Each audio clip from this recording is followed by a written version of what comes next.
नाज़रीन किराम, मैं इफ्तिखार जमाल एक बार फिर आपसे मुखातिब हूँ।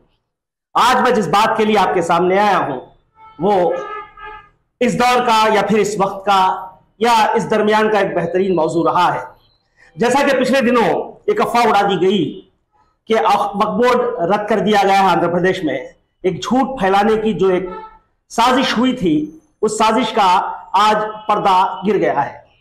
आज यानी बतारीख 17 दिसंबर 2024 को जनाब अब्दुल अजीज साहब चेयरमैन वक्फ बोर्ड की हैसियत से हलफ ले चुके हैं। आज एक बहुत बड़ा काम हुआ है आंध्र प्रदेश हुकूमत की जानिब से, लेकिन क्या आपको पता है इसके पस मंजर में क्या क्या हुआ, कैसे कैसे मसाइल का सामना करना पड़ा।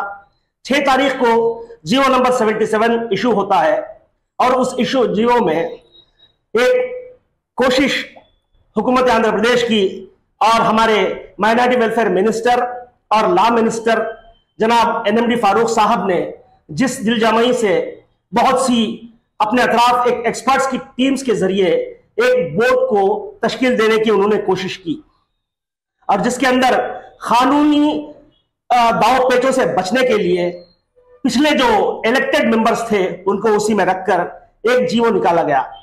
ठीक है, उसके अंदर कुछ रद्दोबदल ऑफिशियल मिशनरी की तरफ से कुछ भूल चूक एक आध हुई, जिसकी वजह से उसी शाम को जनाब फारूक शुबली साहब ने चीफ मिनिस्टर साहब के नाम एक खत लिखा कि ये जो जीवो आया है ये अगर कोर्ट में जाएगा तो इसका मसला पैदा हो सकता है।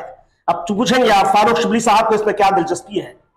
फारूक शुबली साहब इस वक्त पूरे मुस्लिम समाज के खुदाई फौजदार है, मैं कह सकता हूं खुदाई फौजदार, जो हर मामले में जो मुसलमानों से मुताल्लिक है वो उसके अंदर अपना असर रखते हैं।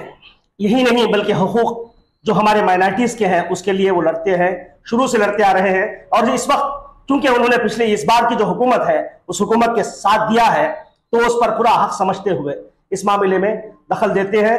चूंकि उनके ताल्लुकात NMD फारूक साहब से या फिर TD जनार्दन साहब से करीबी हैं, इन्हीं के जरिए से चीफ मिनिस्टर जनाब नारा चंद्रबाबू नायडू साहब से भी बहुत करीबी माने जाते हैं।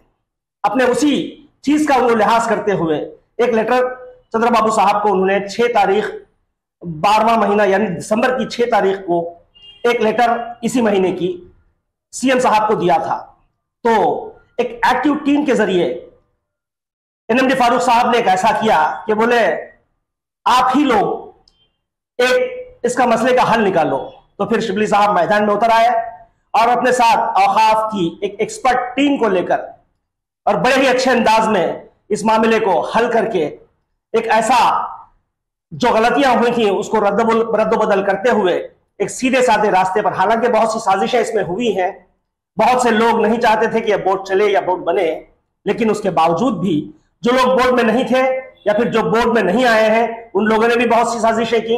जो हुकूमत में है उन लोगों से भी कहीं ना कहीं किसी ना किसी मामले की वजह से उनके लोग गए हैं या नहीं गए हैं, इस मामले को लेकर भी कहीं रद्दोबदल हुए होंगे, ये मैं कह नहीं सकता। लेकिन एक बात पक्की है कि जो जीवो नंबर 77 आया था वो जीवो नंबर 77 या फिर जीवो नंबर 75, ये दोनों जीवोस को चैलेंज किया जा सकता था।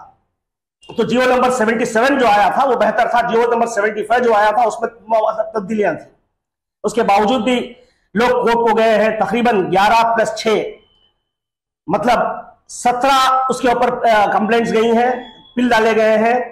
लेकिन कल ऑनरेबल कोर्ट ने तमाम फैसलों को, तमाम सुनवाइयों को सुनने के बाद अपने फैसले को रिजर्व कर दिया। तो इस रिजर्व होने के बाद से बोर्ड को एक्टिवेट करने में जो मुश्किलात दरपेश थी वो कम से कम वक्फे के लिए टल गई हैं। अगर बोर्ड एक्टिवेट हो जाता है तो फिर कोर्ट में कोई बात नहीं होगी और कोर्ट भी चाहेगा कि आप है ना पूरा तौर से कंप्लेंट डालो, फिर देखते हैं, और बरसों चलेगा ये मामला, एक अलग मामला है। लेकिन बहरहाल इसमें फारूक शुबली साहब ने अपनी एक्सपर्ट टीम्स के साथ जहां खामियां थी वहां उसको निकालते हुए NMD फारूक साहब के हुक्म पर, चंद्रबाबू साहब की ख्वाहिश पर एक बेहतरीन बोर्ड को तश्कील देने में कामयाब हुए हैं।